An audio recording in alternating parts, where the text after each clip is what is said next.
वो कि अगर मुझ पर जंग थोपी गई, मुझ पर कोई अटैक हुआ तो फिर पूरा मिडिल ईस्ट इस आग में झुलसेगा, ये वो पहले से ही कह रहा था लगातार। मानस श्रीवास्तव मेरे साथ लखनऊ से बने। मानस, किस तरह की तस्वीरें हैं? वहां पर भी लगातार प्रोटेस्ट हो रहा है, खामनेई की मौत के बाद वहां पर भी लोग सदमे में हैं। देखिए, दो तरीके की तस्वीरें। एक तरफ तो आप देख रहे हैं कि प्रदर्शन भी हो रहा है, दूसरी तरफ आप देख रहे हैं कि आपको रोते हुए कुछ लोग नजर आ जाएंगे जो खामनेई की शहादत के बाद बहुत ज़्यादा गमज़दा हैं। और मैंने पहले भी जिक्र किया कि लखनऊ में जो शिया कम्युनिटी है वो लखनऊ में सबसे ज़्यादा है और वो भावुक कम्युनिटी मानी गई है और बहुत लंबा इतिहास रहा है। अगर उसमें इतिहास में जाएंगे तो बहुत समय लग जाएगा बताने के लिए, लेकिन कुछ एक तस्वीर आपको और दिखाएंगे, उसके बाद कुछ खास लोग हैं उनसे बात कराएंगे। आप ये तस्वीर आप देखिए कि कुछ पोस्टर्स के साथ यहाँ पर लोग जो है वो शोक व्यक्त कर रहे हैं और ये भारी भीड़ जमा है। यहाँ पर लखनऊ का इमाम बाड़ा, ऐतिहासिक इमाम बाड़ा है और ये नवाबों का एक बहुत लंबा, बहुत शानदार इतिहास अवध का रहा है, जिसको सभी लोग जानते हैं, इतिहास में वो दर्ज है। लेकिन कुछ प्रोमिनेंट शिया कम्युनिटी के लोग हैं जिनसे मैं बात करना चाहूँगा। यहाँ पर अर्शी रज़ा साहब हैं, रणजी प्लेयर हैं, हमारे साथ मौजूद हैं। पहले उनसे बात करेंगे, उसके बाद हमारे साथ बीसम भाई, उनसे भी बात करेंगे। अर्शी साहब, जो देखिए, बहुत शदीद अफसोस की बात है कि एक आतंकवादी तरीके का हमला ये कहा जाएगा कि जो अपने घर में मौजूद थे और वहाँ पे हमला होता है। और कुछ दिन पहले हमारे प्रधानमंत्री वहाँ का दौरा करते हैं और पूर्व प्रधानमंत्री अटल बिहारी वाजपेयी ने कहा था कि ये ज़मीन वापस करना पड़ेगी जिसकी ये ज़मीन है फ़िलिस्तीनियों को। और हमारे मौजूदा प्रधानमंत्री वहाँ पे जाते हैं और वो क्या भाषा का प्रयोग करते हैं वो आप जानते हैं। और उसके बाद ये हमला होना, तो ये तो हमारी आंतरिक जो मामले हैं भारत के, उसके लिए भी चिंता का विषय है कि प्रधानमंत्री को इस बारे में कोई नॉलेज ही नहीं थी और उसके आने के बाद फौरन हमला होता है। तो ऐसा प्रतीत होता है कि कहीं ऐसा ना हो कि हमारा इतना जो शानदार भारत है और ये लखनऊ अज़ादारी का मरकज़ है, मतलब उसको एक षड्यंत्र में शामिल किया जा रहा है। और अज़ादार हमेशा हिंदुस्तान का दिलो जिगर रहे हैं और अगर वहाँ पे ये खबर आएगी कि हमारे रहबर मुअज़्ज़म को इस तरीके से शहीद किया गया है, अभी तक ये जो बता रहे थे बंकर में है या वो, ऐसा कुछ नहीं है। हमने शहादत की और इमाम हुसैन का पैगाम ही यही है। हमने कभी अटैक नहीं किया है, दिफा किया है और दिफा में हमारे जो लोग हैं और वो मारे जा रहे हैं और बच्चियां मारी जा रही, ये जुल्म है। पूरी दुनिया को आवाज़ बुलंद करना चाहिए और पूरी दुनिया का इशू है ये। अगर अमेरिका और इजराइल इस तरीके से आतंकवादियों मतलब हमले करता रहा और लोग नहीं बोलेंगे तो कतई आने वाला वक्त बहुत बुरा होगा। और हम लखनऊ की सरजमीन से, अज़ादारी का मरकज़ से इसका सख्त विरोध करते हैं और उन लोगों का उस विचारधारा का भी विरोध करते हैं जो इजराइल और अमेरिका के जुल्म के साथ खड़ा है। तो जैसा मैंने आपसे जिक्र किया कि जो लखनऊ के रहने वाले हैं, जो पहचानते हैं अवध को, वो जानते हैं कि शिया समुदाय जो है बहुत भावुक माना गया है। और एक जो यहाँ से जो मुहर्रम का जुलूस होता है, आज़ादारी का जुलूस होता है, ताज़िए निकलते हैं, सभी कम्युनिटी के लोग, सभी संप्रदाय के लोग उसमें शामिल होते हैं और एक तहजीब जो है लखनऊ की वो मशहूर है। मीसम जदी साहब मौजूद हैं।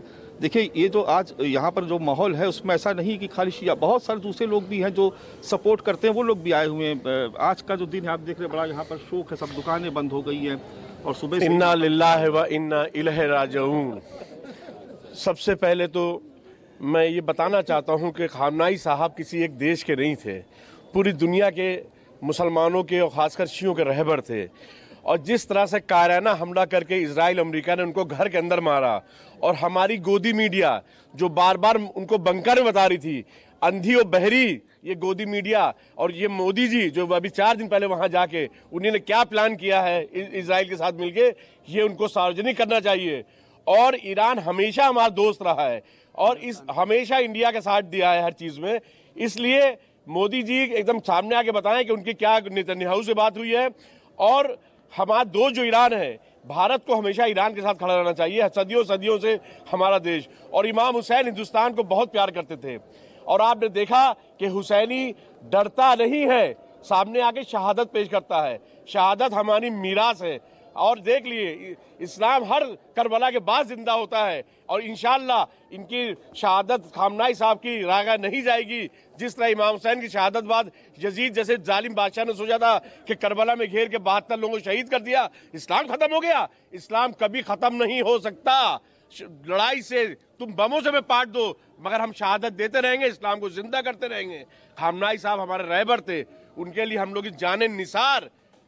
बहुत शुक्रिया। बात करने के लिए कुछ और तस्वीरें हम दिखाएंगे यहाँ पर, क्योंकि जो माहौल है वो इस तरीके का कि लोग बहुत गमज़दा हैं यहाँ लखनऊ के लोग। मैंने बताया कि शिया कम्युनिटी सबसे ज़्यादा लखनऊ में है, सबसे ज़्यादा जो शिया समुदाय के लोग हैं वो आपको लखनऊ में ही मिलेंगे। और एक बहुत लंबा चौड़ा इतिहास रहा है यहाँ पर शिया समुदाय का, अभी से नहीं, नवाबों के दौर से, और वो कम्युनिटी सबसे ज़्यादा यहाँ पर है। और ये देखिए आप, ये पूरे जो दुकानें हैं वो सब बंद कर दी गई हैं आज।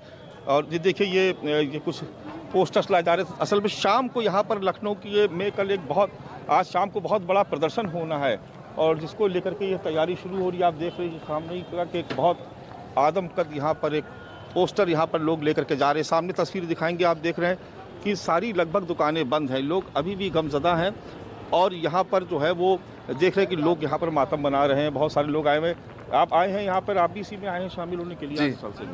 आज शाम को प्रदर्शन भी होना है, क्या कहना चाहेंगे जो ये जो हुआ, जो पूरा घटनाक्रम इजराइल की तरफ से और अमेरिका? ये तो एग्रेशन है इजराइल का और अमेरिका की, दबंगई है और उनकी गुंडागर्दी है कि उन्होंने जो है वो एक आदमी को मार दिया और देखकर निशाना साध कर मारा गया, और विदाउट एनी किसी भी उस तरह की कोई बात थी नहीं कि कुछ करेगी, क्योंकि जिनेवा में टॉक्स होने वाले थे, दूसरे दिन बात होनी थी, मंडे को फाइनल होना था। अब्बास अगारची ने भी कहा भी था कि अभी बात चल रही, और उनके ओमान के जो फॉरेन मिनिस्टर है वो गए भी थे जेडी वांस से मिलने के लिए, लेकिन उससे पहले ही मारा गया। तो ये एक तरह से दहशतगर्दाना हमला था।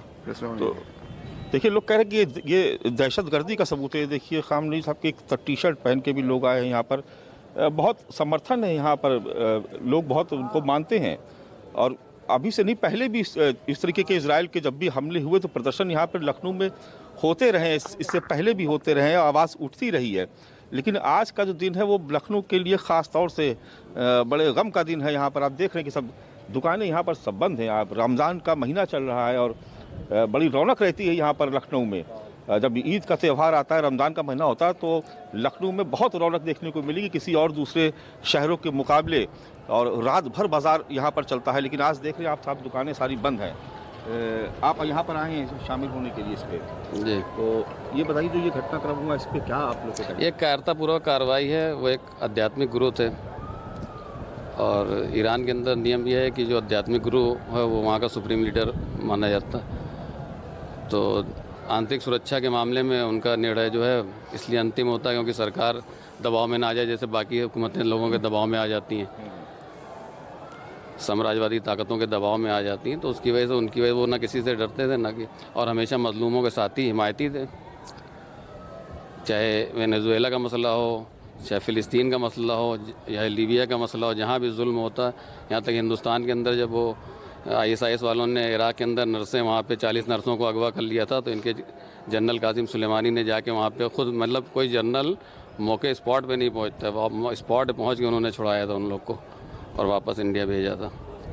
इस बात को याद रखना चाहिए हम लोग, इस बात को याद रखना चाहिए। और हमारे देश की जो पॉलिसी रही है आज 70-75 सालों से, गांधी जी से लेके आज तक, वो हमेशा फ़िलिस्तीन की हिमायत में रही है। और जो भी कारण हो, मोदी जी वहाँ गए, हमारे प्रधानमंत्री जी, और जाके उन्होंने वहाँ पे उनको, मतलब फ़िलिस्तीन में जो नरसंहार हुआ, 70,000 लोग मारे गए हैं, तो उनको वो तो याद रहा जैसे कि हमास ने जो हमला किया, जबकि उससे पहले हमास के ऊपर यानी 50 साल से जुल्म हो रहा था और 1.5 लाख से ज़्यादा लोग मारे जा चुके फ़िलिस्तीन के।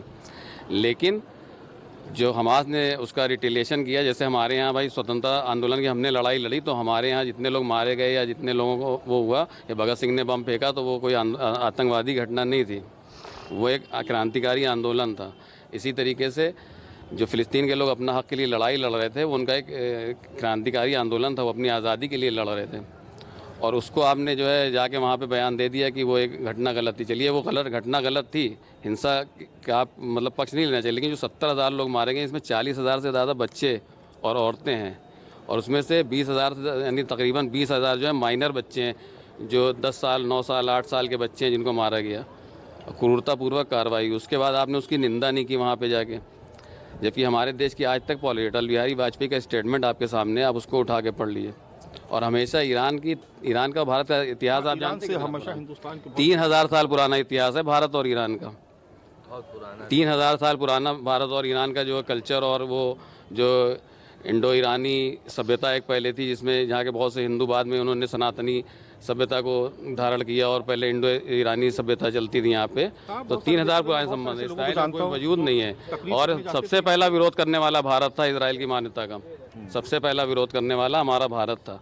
और गांधी जी से लेके अटल बिहारी वाजपेयी तक नहीं कोई मतलब ये धारणा थी, और देश की हमेशा से पॉलिसी थी कि इसराइल ने फिलिस्तीनियों की ज़मीन पे कब्जा किया, उनको वो अतिक्रमणकारी हैं, क्योंकि हम उसके भुक्तभोगी हैं। कश्मीर में हम उसका अतिक्रमण जैसे झेल रहे हैं पाकिस्तान का।